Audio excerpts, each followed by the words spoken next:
call this March 14th meeting of the York County Planning Commission into order. Are there any adjustments to the agenda? Yes, item number 2203 for the rezoning for Bulls Creek. They've asked to defer. Granted that they should be back hopefully next month. If not, next after that. Okay. Are there any additions or questions? If not, can we have a motion to approve? Motion to approve. I'll second that.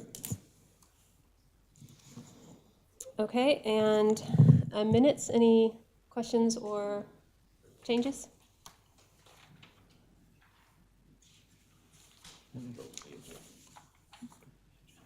Oh, I'm sorry. Vote on the agenda. All in favor? All opposed? Okay. Moving on to the minutes. No changes. No changes? Do we have a motion? Motion. I'll accept. Second? I'll second. Okay. All in favor of accepting the minutes as presented? Any opposed? Okay. So let's see, first order of new business is our public hearing. We're going to hear from staff first. Yeah, if you can just read out what the item is, please. Okay, sorry. Planning Commission to hold a public hearing and approve road name changes to various properties along existing roads in conjunction with the proposed new residential subdivision, Maryaway Point. These roads are located in Allison Love's district.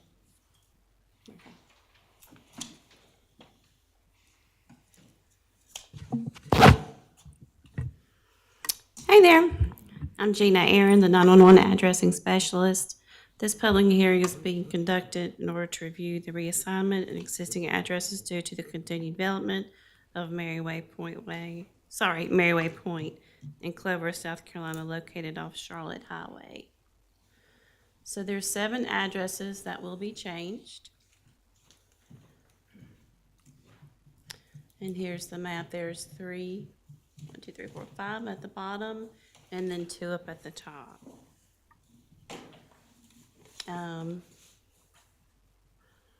Let's see. The Glen Brandon Road, that will stay the same. That won't change. The 2 at the top, one will go off of Blue Star Trail. Carolina Rose. One at the bottom is off of Old Home Place, Rain Mist, Oyster Bay, and Wave Spray Court.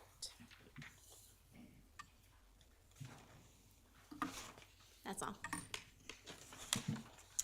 So as this is a public hearing, Yes. we'll open the floor for discussion if there's anyone that would like to speak for or against. Is there anyone here to speak on that? Ma'am, can you step up? Yes, please. If you'll just tell us your name and your address, please. My name is Nancy Hayes, and I live at 296 Glen Brandon Road, the little house-shaped one, 0017, the last 4. Okay, I thank just, I just want to say that I oppose the road name address change because it will send me into the development. It'll make my address within the development. And I don't think any of the roads should be changed until the full plan is laid out and I know exactly where my driveway and where my mailbox is gonna be. Okay. Thank you. Is there anyone else here to speak on this subject?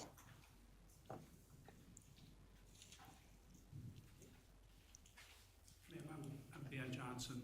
I'm a lawyer. I represent Walton, the developer. Okay, can we also have your address, sir? 310 College Avenue in Rock Hill, Thank you. zip code 29730. If the applicant's just permitted to answer questions and respond during the discussion, I won't take your time up during the public hearing. You should do it now. I would say, if you're, do you want to answer her concern?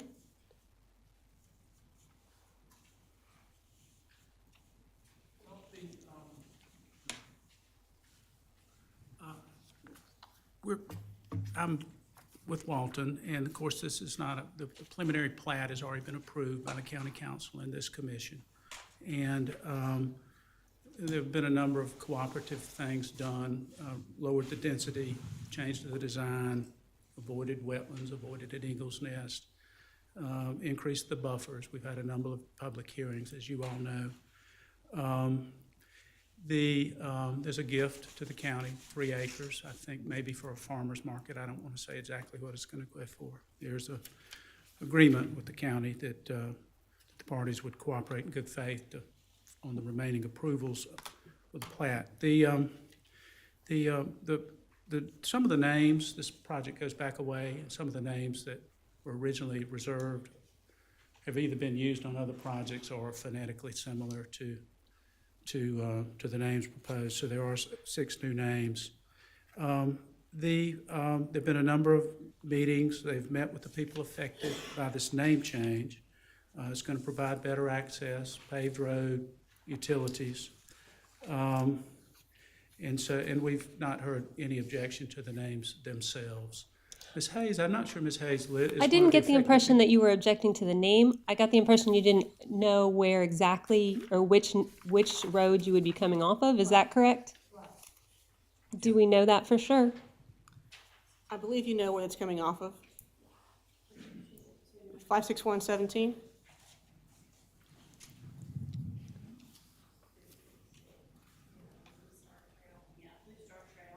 So the address would then be Blue Star Trail. Okay, and which parcel is it? She's at 296 Glen Brandon, that'll be addressed off of Blue Star Trail. Yes, that road is, which one is it?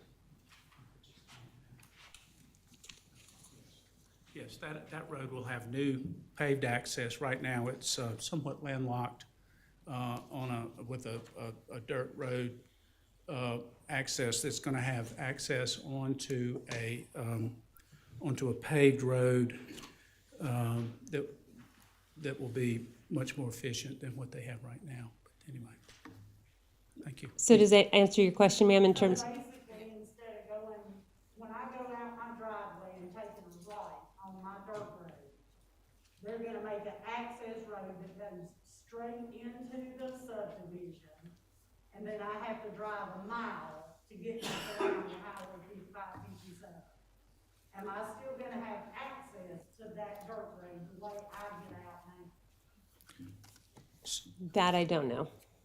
So, Ms. Kraxberger, what I really want to do, because it's important here, this is a road name hearing.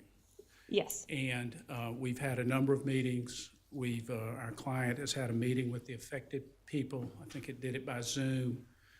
We've heard no objection to these names. We want to limit this hearing to the names that have been proposed. The county council has approved the project itself. This commission has approved the project itself. And I don't think it would be useful to go down the path of talking about anything other than what we're here for tonight. I appreciate that, and I agree that that is definitely what's in front of us, but possibly you could discuss with Ms. Hayes, access then afterwards. Absolutely. I will get your phone number and we'll follow up. Mr. Adam Orman or Mr. Anthony Sparrow will get right back to you this week and go over it. Okay. Yes, thank you. Thank you. Is there anyone else here to participate in the public hearing on the proposed name changes?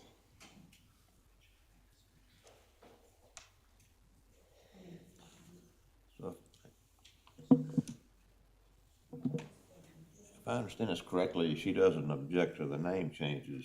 She's just concerned about access to her property in the future as compared to. That is the impression that I get, yes.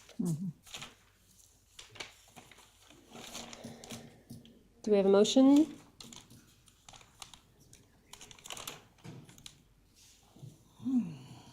Make a motion to close the public hearing right now.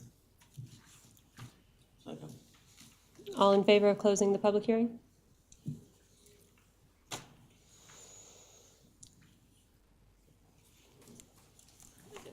I'll make a motion I to say, do we have approve a the motion names on- as listed by 911 Public Safety. Second. Okay, all in favor? Anyone opposed? Okay.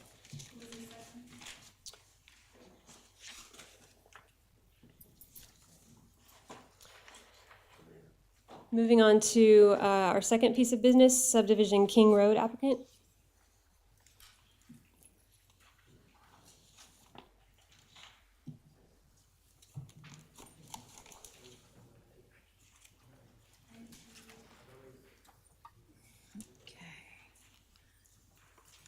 Good evening, Marion Ray, York County Planning and Zoning. I am the zoning planner for, and I do the preliminary plats. Tonight is a preliminary plat revision, is the first one for King Road. This property is out Sutton Spring here, directly west of us, and on the corner of King Road. You'll see here there are actually, it's Fernwood subdivision was done in 2 phases. The section along King Road was done in 1974, and the section to the west of it, Fernwood, was done in the 90s. The proposed lot here is the largest lot in the original section, and it's larger than the other lots in the subdivision. And here's the proposed plat. I've done a little chart. It's green since it's St. Patrick's Day. The zoning is RUD. There's 6 lots out of 1 lot, and the acreage is 10.48 acres. Go through the findings here. The site will be serviced by private wells and septic. The contractor has gone ahead and gotten the DHEC permits for each of the lots. So all 6 lots have an approved DHEC permit.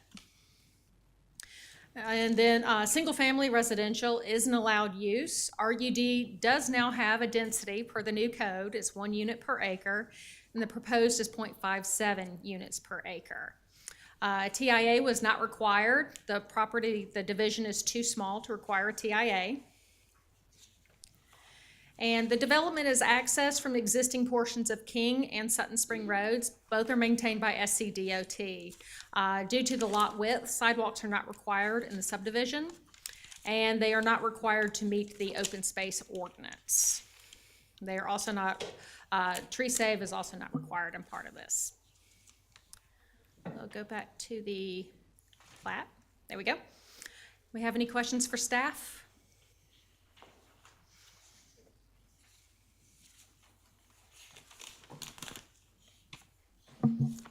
If there aren't any questions, is there a motion?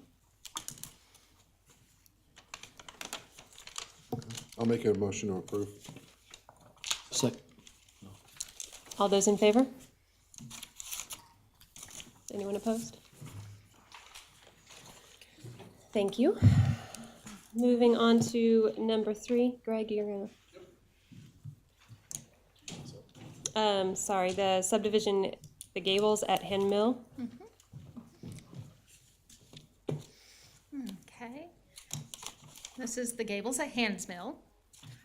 This is an extension of Pinnacle Way, which is part of the Hands Mill subdivision. It's a kind of odd looking plat. Most of that is the Duke Power easement. It's a total of a little more than 50 acres, but only about 21 acres is developable due to that easement. Let's see here. And this is the final phase of the Hands Mill project. They've run out of space. This is it.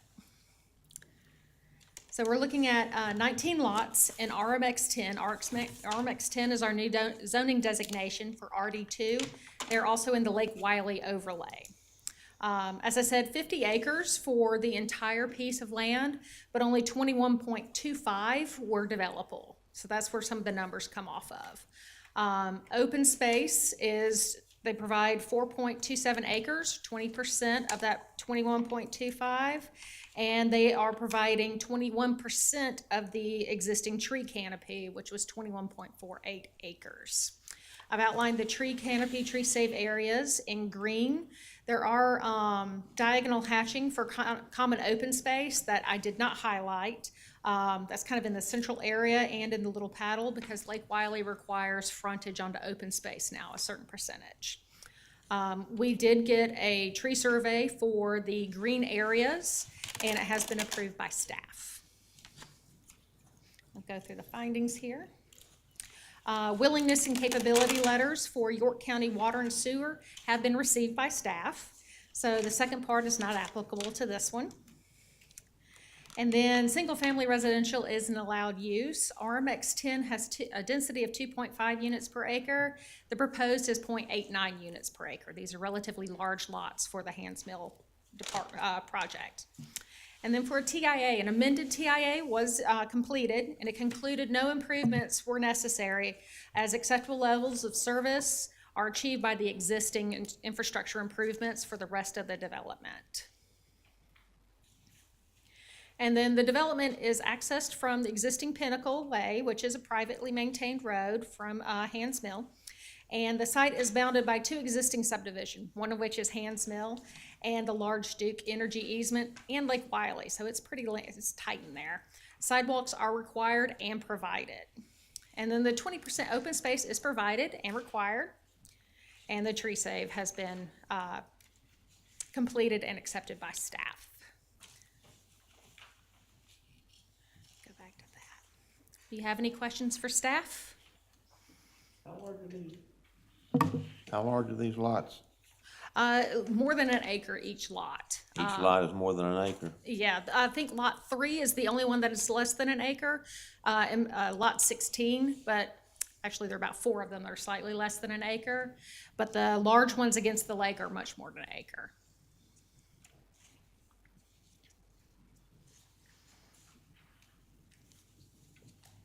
What's the chart on the left side?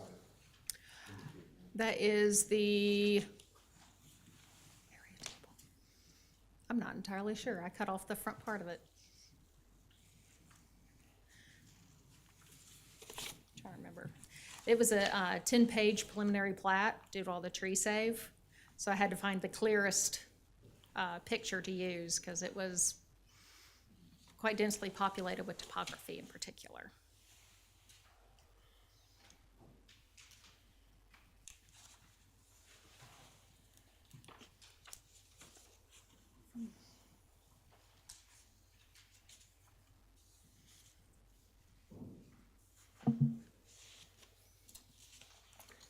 Just for my own knowledge, when was that initial TIA done? Let's see, the initial one, I believe, was done back in the 2000s for the original preliminary plat. This section of the preliminary plat was included on that, but then the preliminary plat was amended later. This section was removed because the access there on Pinnacle Road, they had to get Army Corps permit to cross that, so they cut that off until later. But when it was, they were gonna have more lots on there, and they cut it back due to the new Lake Wiley overlay.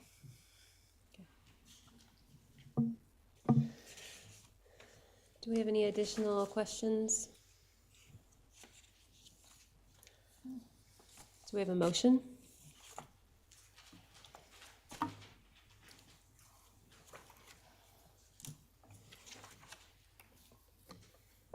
I'll make a motion to approve. I'll second. Debbie? All in favor? Anyone opposed?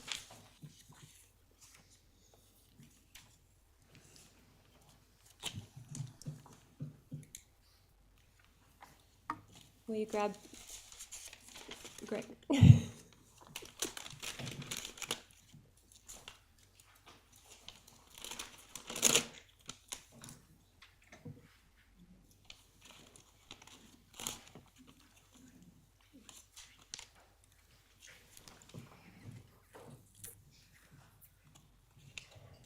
Let him get seated.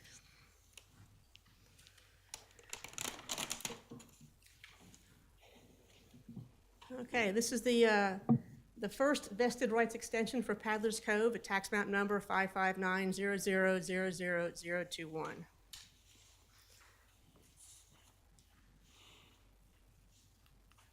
There we go. This is Paddler's Cove in its entirety. A lot of it's already actually been built.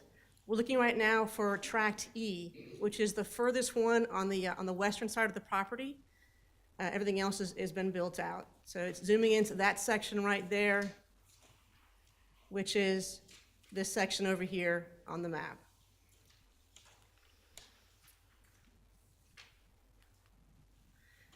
This is their first request. Oh, went too far. There we go. This is track E. It's phases 4 to 7. It's 195 lots, 435 acres. It was originally approved by Planning Commission in March of 2020. That's 2 years ago. The TIA is the build-out was for 2024, therefore it remains valid. We have received our water and sewer letters as well, and they've been received. So staff has received everything for this one and recommends that you approve the extension for this preliminary plat. Any questions? Yes. So the TIA says the build-out is in 2024, so that would put it 2 years from now. Right. So the development would have to essentially be completed in 2 years for the TIA to stand up. That's So if correct. it goes beyond 2024, They'll have to update it. okay. Is it typical, or is that the standard for the TIA to last for 5 years? It's whatever the builder has determined for it to finish that project. So it could be 2 years, it could be 5 years, it could be 6 years. It's whatever numbers of years it takes to actually complete the project. And so in this case, it was considered to be done by 2024, based upon the market and what they think the build-up was gonna actually be for this product here.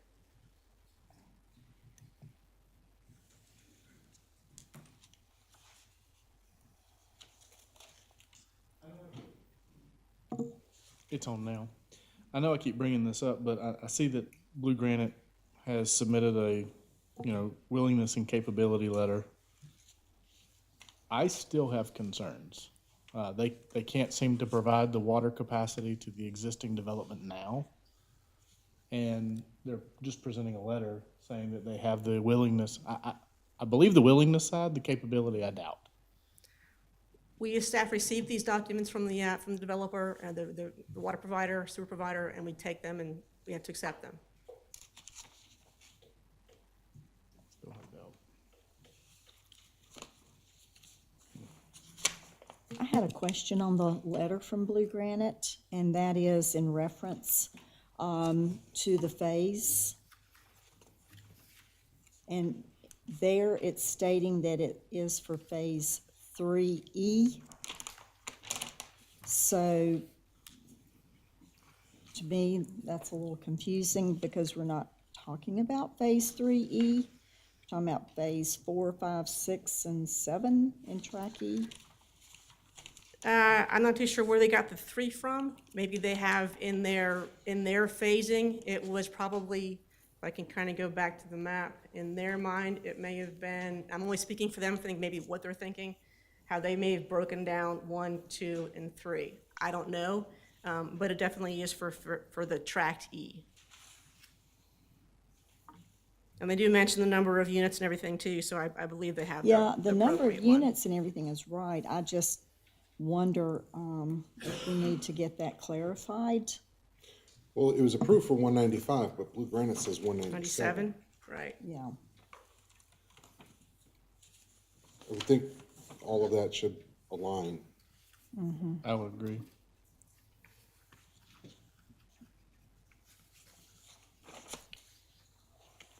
I'm still concerned about the TIA, which I understand if you guys,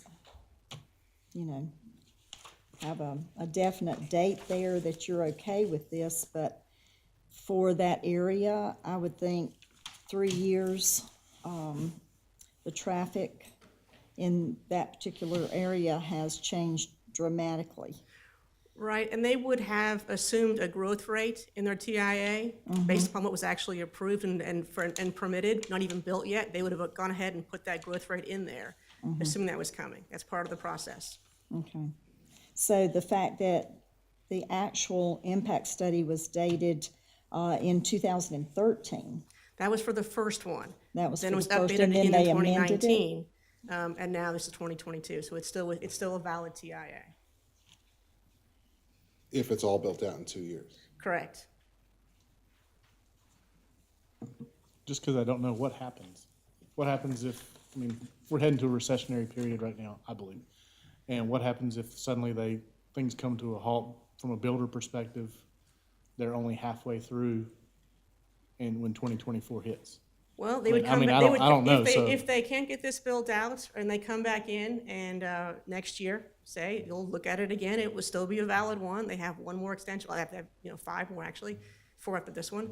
And each time we'll reevaluate that. When they come time for their construction drawings, if it's just coming in now for the civil construction drawings, we'll look at it again then. So we'll just constantly have to readjust based upon whatever their time frame is. But for right now, it's still a valid TIA.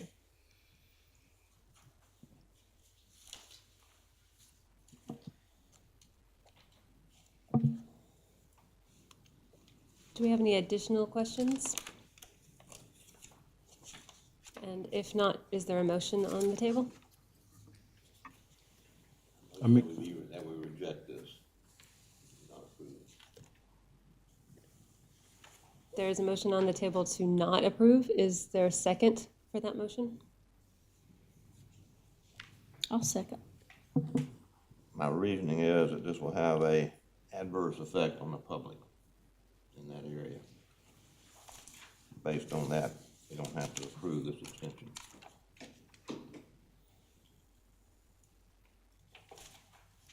Is there any additional discussion?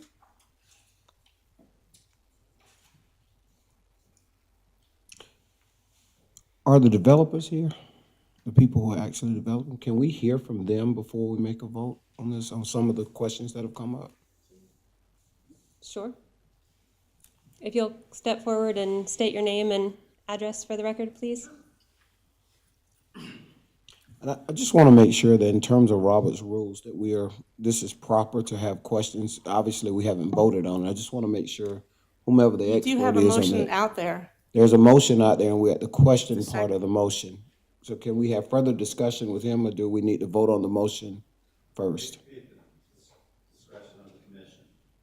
Okay, so we cannot take any discussion from the floor at this point? It's discretion. Can, okay, thank you. Thank you so much for that clarification. Obviously, you've heard some of I don't have a specific question other than you've heard some of the questions and concerns that have been brought up by other commissioners. Can you kind of address those in part, the TIA, the willingness and capabilities, adverse impact on the public, et cetera? Thank you. Sure, be happy to. Thank My name is Scott Twitty. I live at 12031 Spinnaker Drive, TKK, South Carolina, 29708.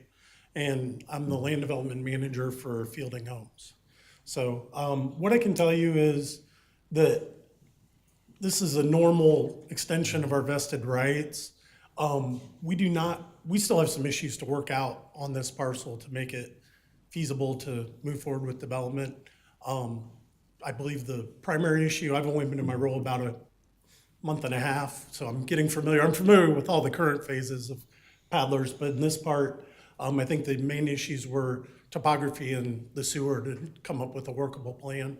So we understand that if we don't bring forward a plan in the time frame for the TIA to be valid, that we'd have to resubmit that. And, want to let you know that we would definitely do that.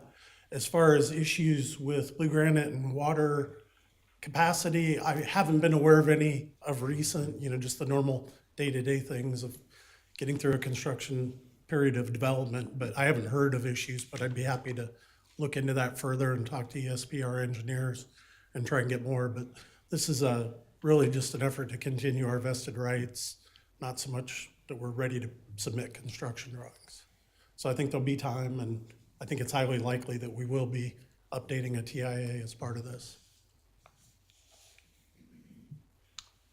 So if I'm understanding you, if we approve this tonight, then you still have to come back before the commission to further build out, or if you can meet all the specifications in the prior approval, you don't have to come back? Well, and I think staff could probably clarify, but I believe this just extends our existing vested rights. So I don't know that we would have to come back, but it would fall under staff requirements as part of the construction plan submittal if we're not going to get built out, that we would need to. But in the current market, if we're not close to starting, they're probably not going to have a chance at being built out in that time frame. And I'm telling you, we're not on the verge of, we're not even preparing construction drawings yet. So until we work out those issues. I guess the last thing I'll ask, Sure. with my 3 questions. You keep saying there are issues, and it seems like that's just kind of reiterating what my fellow commissioners are saying, that there are issues, and that's what's alarming me. You're saying issues, but you're not defining what those issues are, and what my concern is, are those issues the things that are being iterated by. Well, I don't Fellow think they're, commissioners. I don't think they're issues as in, I think they're just normal civil engineering challenges of trying to figure out how you're gonna efficiently serve the site with sewer. We have the capacity, but how are you gonna serve it in a way that's cost effective, and when you plug it into Performa, makes sense as a business case to move forward with the property? I mean, nearly anything can be done, it's just, is it at a cost that's acceptable and would deliver a finished lot cost that's marketable? And those are just things we need to figure out and decide whether we're gonna move forward with developing it or not. Thank you. Are there any additional questions? I do to Craig, but not to Oh, him. okay. Sorry, You can please, have 4 questions if you want. please have a seat. I think- Thank you. All right, I guess we're still in the question phases too. My Yes. engineer is here and I kept hearing the word. Well, my engineers, the people who work in this industry, and we kept hearing the word issues that, the concerns that you all have raised, were those asked or answered, or? Jamie, who sits on our commission, is not here tonight, but lives in the area where they've had problems with water. She's been without water from Blue Granite at times over the past couple of years, and she's very familiar with the problems they're having with Blue Granite, and has expressed her opinion about that several times here. And right now, nobody has confidence that Blue Granite can do what they say they can do. They have had to establish a backup water source from Mecklenburg County, which, that was basically in response to a lot of the issues that they had been having. I still haven't heard a whole lot of positive that they're able to serve the area adequately. And that's just my biggest concern, is that as you continue to add more load, you've got a provider there that's, in my opinion, on shaky ground with their customers. How do we bridge that gap? It's like Diane said, if Blue Granite is saying they can do it, but we've seen evidence to the contrary, what do you do? I have that same question, because I feel like, per the particulars, all those boxes have been checked, so I don't know that I can vote in favor of this motion because of that, but I definitely understand and appreciate the concern. Vote in favor of the motion not to approve? Yeah, Because that's the motion. I know. That's what I'm saying. I don't know that I can vote in favor of not approving it, because they seem to have ticked all the boxes.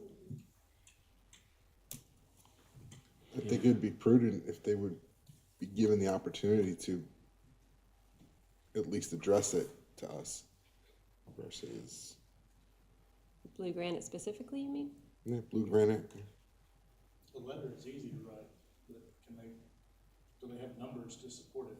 The reason I say that is there's another case on the docket where the school district provided numbers for their case. Here we just have a letter. Do they have the capacity? But is that all we ask at the moment? Is that the county asks? So, we haven't asked for that spelled out so specifically. I don't know if there's a way for us to do that in terms of deferring it till we get those types of numbers, or if we have the ability to vote that down based on that. And I know with me, I'll be frank, I came in prepared to vote to approve. But when I hear what my commissioners here are saying, and I'm not familiar with this area, not familiar with the project, but where I'm left with concern is the gentleman who represented the project kept saying there are issues with developing issues, and I guess what my concerns are those issues the lack of capacity to provide the water, the lack of concerns, because those issues were never spelled out. And so that's making me walk backwards a bit. If I may, I believe those issues that the developer has are, like you mentioned, they're more of topography issues. They're more of where do we put the lines. It's not a matter of do we have capacity, it's how we're actually going to build the subdivision. So that's their issues. There's a lot of topography, there are creeks through there, trying to figure out what's the best place to put the line, and that just takes time. So what he's saying is he might not be able to make the 2024 because it just takes time to actually figure out how to actually do the construction drawings.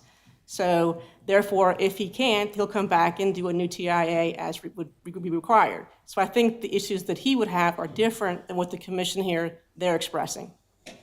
I also got that impression. And then the extension is, from what I'm interpreting as, the extension is allowing them to give them that time to figure that out.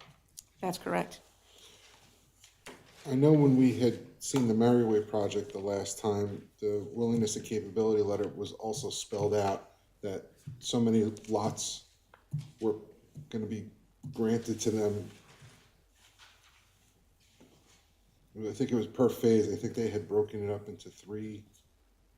Yes, that was for Merriway, and they had 3 phases based upon, they had 3 different stages of where they would grant. This is 197 lots, they can do the whole thing. And they do tell you what the actual load is, and they can provide that load. So you do have numbers in the packet to say what they can actually provide, based upon what the need is for the number of lots.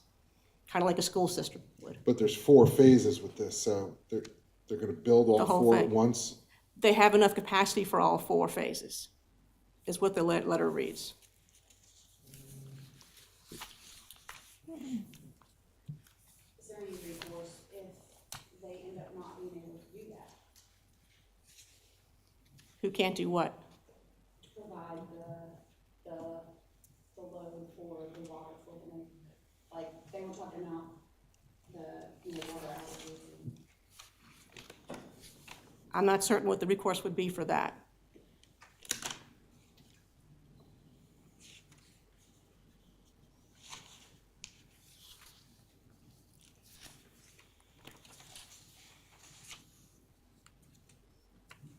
So we have a motion on the table, and we're still in discussion. Are we ready for a vote? Can You just reiterate what the motion is, so Yes. we're clear. I think it's a motion. Your motion. Yeah, the motion is to deny the request for an extension. And that was seconded by Debbie. So, all in favor of denying the extension, raise your hand. All opposed?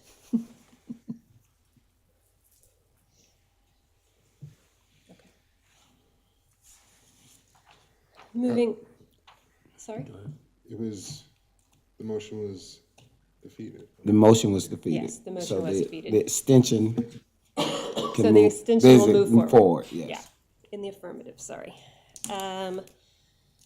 No, the motion to. Yeah, that's what I'm saying, we need, So now we need a motion. Yes. so So there is there a second motion on the table? I would propose a motion to defer so that we can get some more information as to whether Blue Granite can adequately serve an additional 195 units.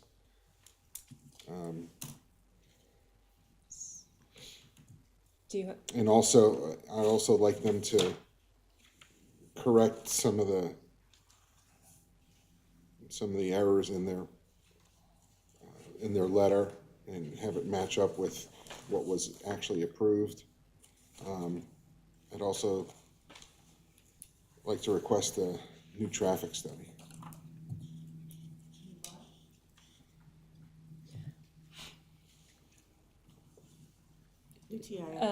do those need to be separate, or can they be all in one motion like that?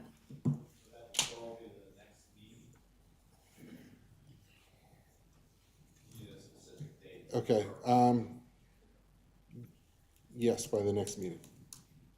And with a 30-day extension if they need it. So the motion on the table is to defer until the next meeting with a 30-day extension as needed, but also to include a new TIA and Additional information from Blue Granite. additional information in a corrected letter. And a corrected line, yes. Is there a second? Second. Is there any additional discussion or any discussion? Okay, all in favor of Matt's motion? All opposed?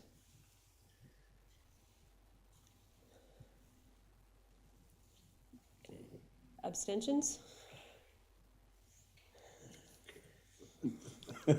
Everybody vote? No, Larry, did you Still, vote? I'm still against it, do whatever you wanna do. I think we have one abstention and 3 fours and 3 against us, sorry. Once again, hands up for those who are in favor, please. To defer. That's 3. 3 to defer. 3 to defer, 3 to defer. Okay. 3 for, or then all To opposed. deny. There we go. 1, 2, 3, Okay. 5. Another motion? So now we need, I make a motion to, approve the staff recommendation and move forward and grant them the extension as Second, requested. I second that. any discussion? Who was the second? That's me. I Thank you. second. All in favor of the motion on the table? All opposed? So it fails, 4-4. Yeah. 1. What was the question? I'm sorry, Bonnie. Who's in favor In favor? and opposed? Okay. Council? It fails. So, okay. So my I- motion is basically to approve it, but they would just come back and provide us more information. I'm gonna So ask Mac to make, I don't wanna just stop these people from doing, Mac, will you make your motion again, please? I would make a motion to defer till we receive additional information from Blue Granite, so they can also correct their willingness and capability letter, and also get an updated TIA for the next, in 30 days, with an option for another 30 days if they need it. Okay, so I need another modest revision. Can your revision take out the TIA? Is it realistic to get a TIA in the next 30 days? Okay, I'll remove the TIA, just could- the willingness and You can? capability letter. Could you speak maybe directly to what would be helpful to see in that letter? Like what would be important?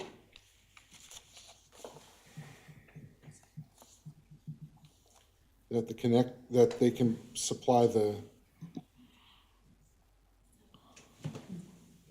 supply the project without the need for the connection to Charlotte Mecklenburg.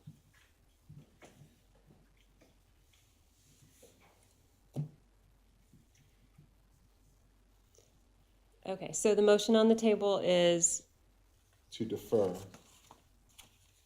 to correct the willingness and capability letter, and to provide a statement that they can, they have the willingness and capability to serve the project without the connection to the Charlotte Mecklenburg system. and is there, Deferred until the next meeting, and they have an additional 30 days if they need it. and is there a second for this motion? Second. Any discussion? All in favor of this motion? All opposed? So that motion passes. Okay, moving on to rezoning 2121.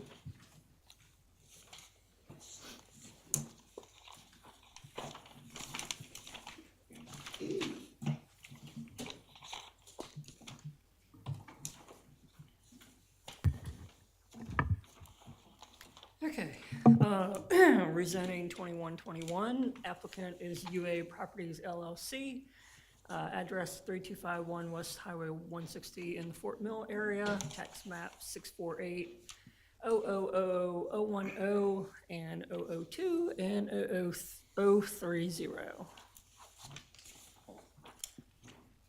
It's not working.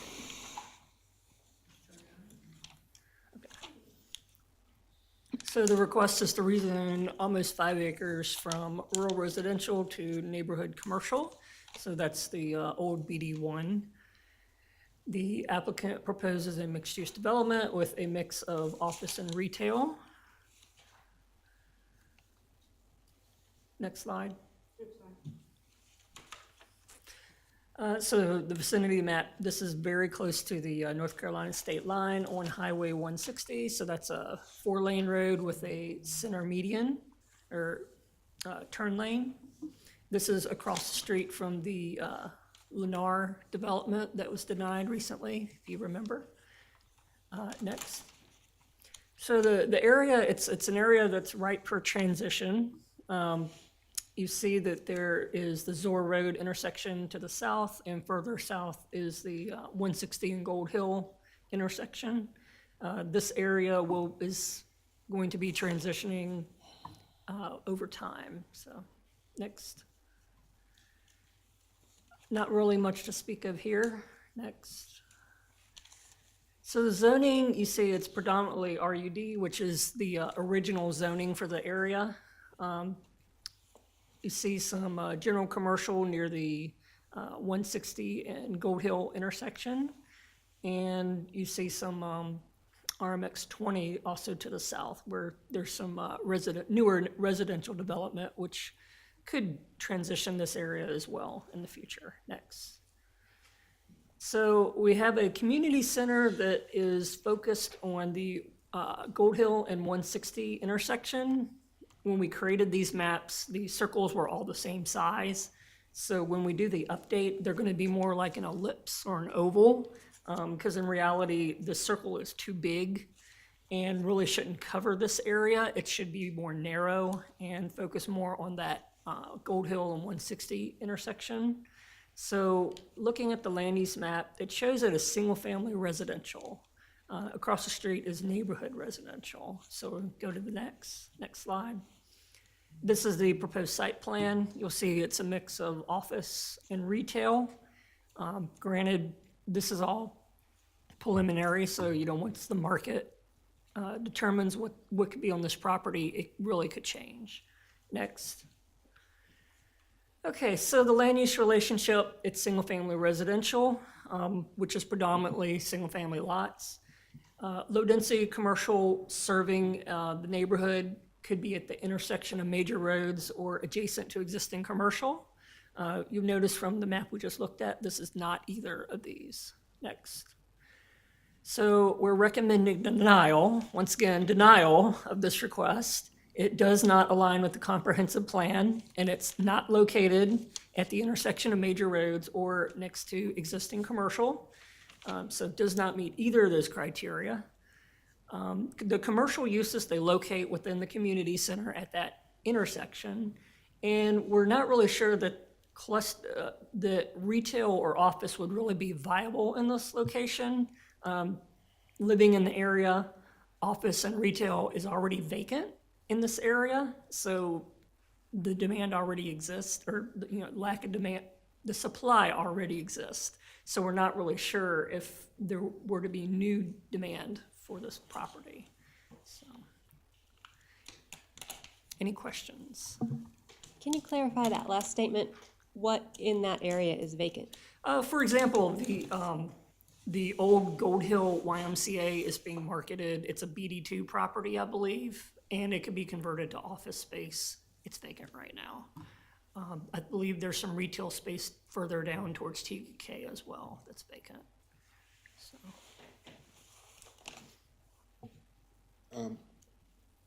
So they're proposing to rezone, and they're stating they're gonna have medical and general retail, but in neighborhood commercial, what other uses could go there? It's like you said, there's plenty of office, and it may not be appropriate. So what if something else winds up going there? Like, what are other uses that could come?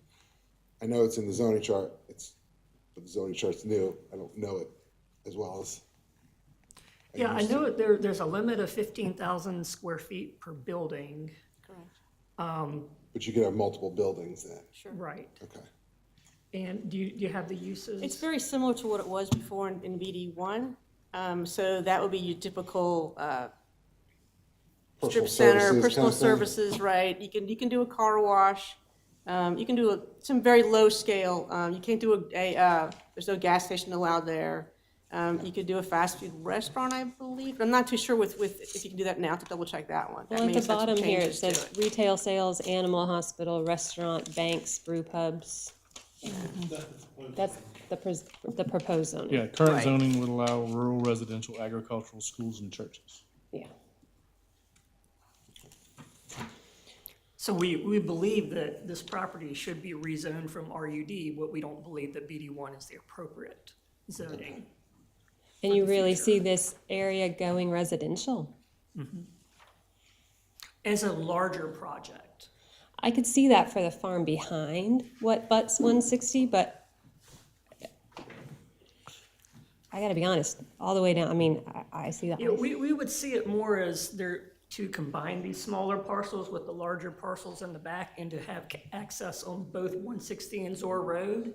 So that, you know, like a connector road running through with maybe a mix of residential. That would be ideal, but realistically, how does that happen? The property owners all have for to sale. work together. And they're all for sale, so. Yeah, No, they're I know- all for sale. I know they're There's all an for agent sale, that's isn't working it on mostly the same family along there? The agent is aware of that and he's working on it, from what we've been told. You know, the alternative is just to rezone them kind of as they are, and then you just have little curb cuts for each development, and it's kind of piecemeal, so it'd be better to have a, larger project. No, I completely agree with the curb cut thing. I mean, granted, I've only lived here 5 years, but even from the moment I drove that road, I'd be hard pressed to think residential would butt up to 160 there. Hey, To be quite honest, yeah. Oh, no. I drove down here Saturday trying to figure out which piece of property is this. Help me from that Harris Teeter there at the corner of Gold Hill and 160. Where is this property in relation to that? Keep going Keep north. going. You gotta go Keep going further Down by James Chapel. I saw the Baptist church down on the right. So is this across the property street. across the street from that? Okay, Yeah. I'm with you. Yeah, you I go know past where the we're- Sonic on your left. It's Sonic on your left. Zor and Road's there on AutoZone. your left. Correct. I'm with And you. keep I'm going. with you. So that's the property right there by James Chapel. I'm with you. So my concern would be moving this back to residential. That we have already had a letter from the superintendent of schools in that area saying they are overcrowded. And we in that area, to me, it would behoove the community to lend themselves more to more jobs. And that way, I know you did your traffic study with how many trips with the medical park and retail and so forth. But once we go back into residential, then we're back to the same problem that we had before with as much traffic as you're saying this is going to provide. This commercial development is gonna provide substantially more traffic than the Lennar property across the street was gonna provide. Well, but that was school buses. More concern there was the school buses. But we still have the same issue with the school system and what the superintendent, the letter that he provided about that. I don't think that that's going to change at all. I think it's going to continue to get worse with the school system. So I can't see how this would be a bad situation. And we all know that, well, if you had gotten to the right area, you would have. I know exactly which one it is. So the homes in that area are probably going to continue to be sold by families, and businesses are going to continue to want to purchase that land and rezone. So I just don't think this is a bad situation myself.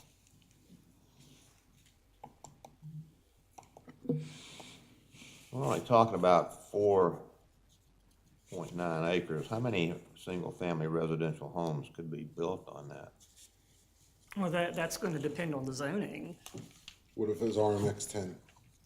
then that's roughly what, 4 per acre?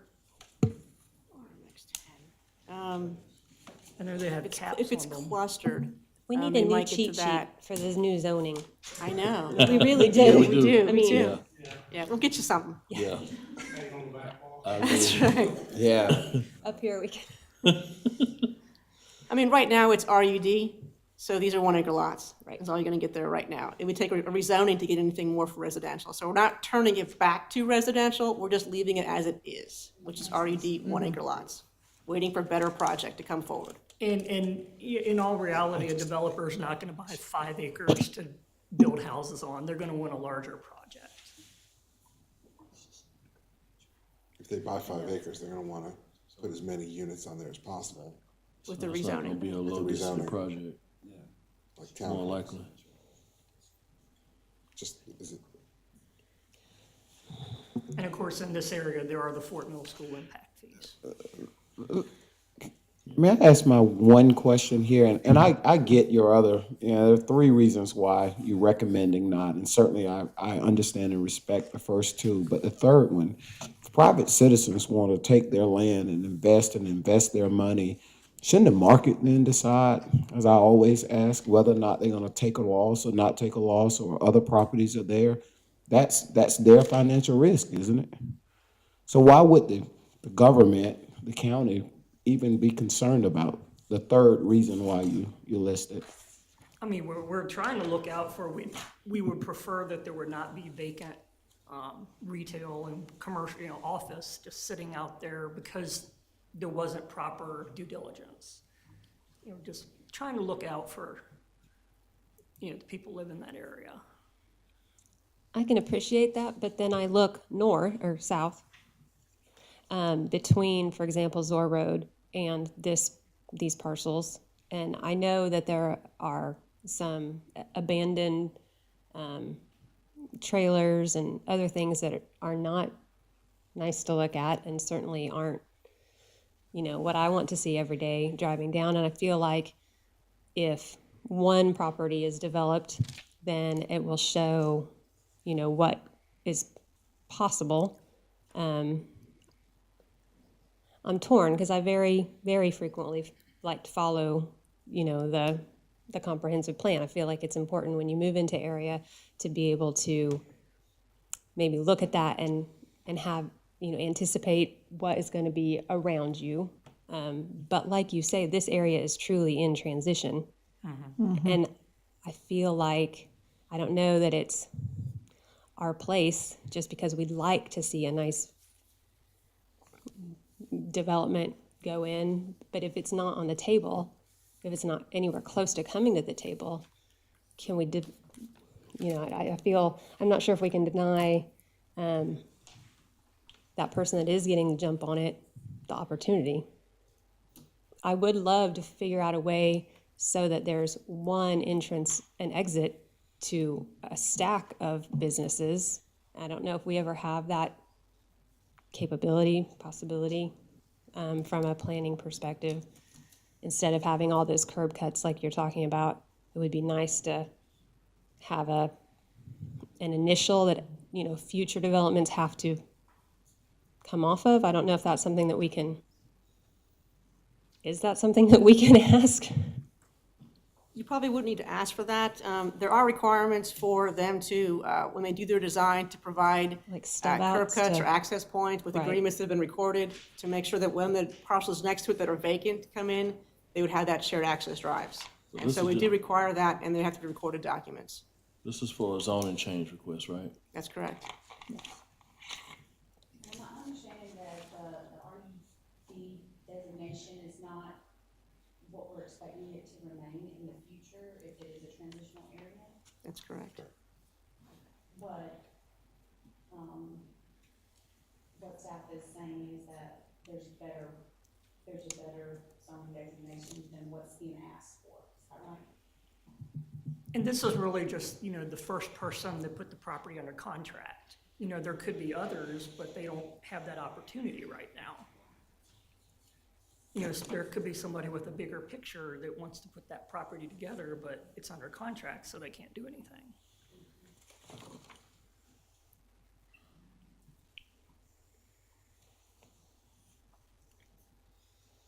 And you think also that there's more retail land along 160, like near the Earth Fair, that could be developed. So, really, the 160 corridor is not complete yet. No, So why do we have to move it all the way up here? it's not, but I would argue that there's not medical offices in that area. And if you're gonna be closer to the things in Steel Creek, granted, that's not South Carolina, but that's where, that's where I think of a lot of medical facilities, so. I see where that could make sense to the applicant, I don't know.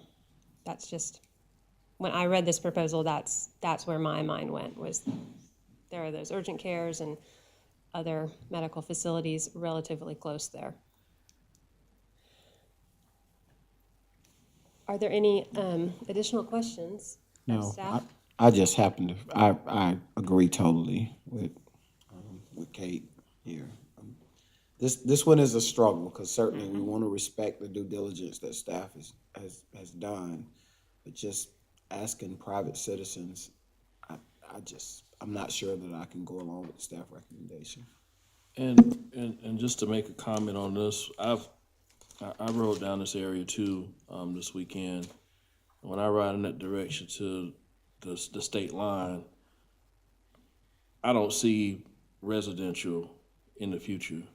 I just want to make that comment. That's just me. Just the eye test tells me the way that this looks, at some point, this area is gonna change. It may be some residential, but you're gonna have some businesses in there somewhere.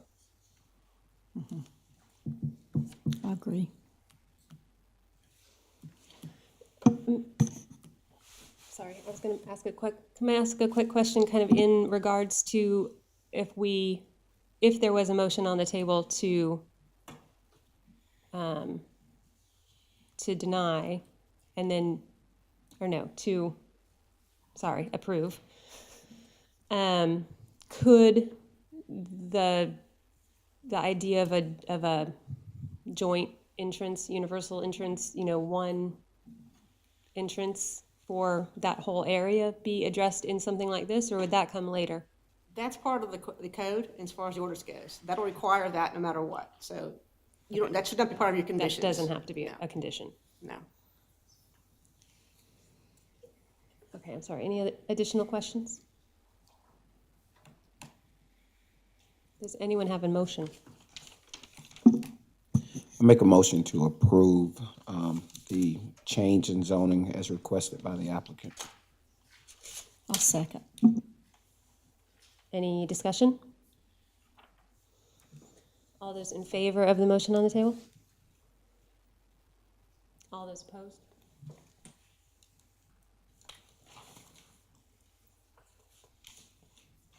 Thank you.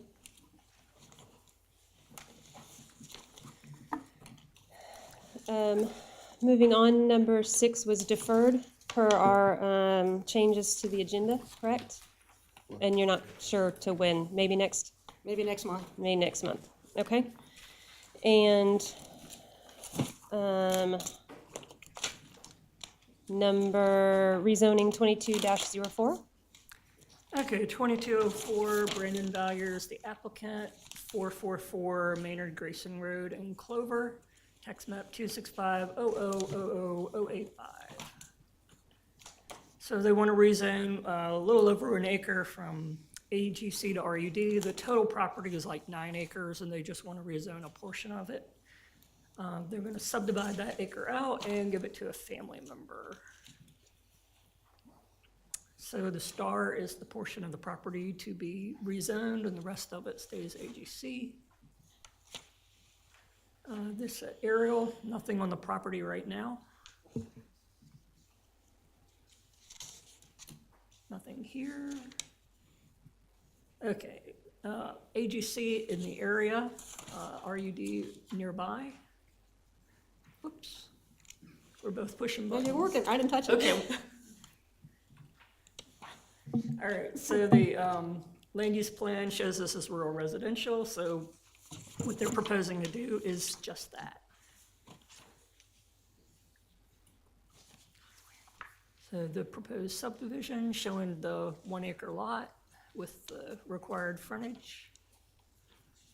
So this is rural residential, areas portray rural character, low-density residential. We recommend approval, subject to the condition that when they rezone, that they have to get the property subdivided, so we don't have split zoning. You've seen this before. Larger parcel remains AGC, and that's about it.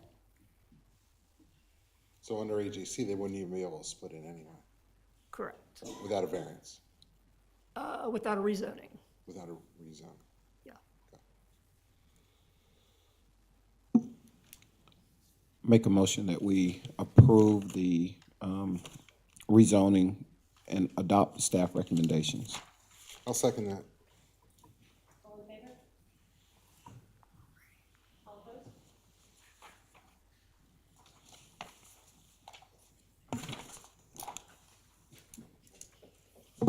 Okay,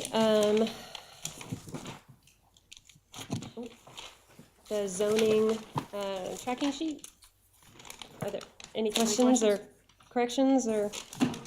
What was the reason for the deferral again? For which deferral? Number 6?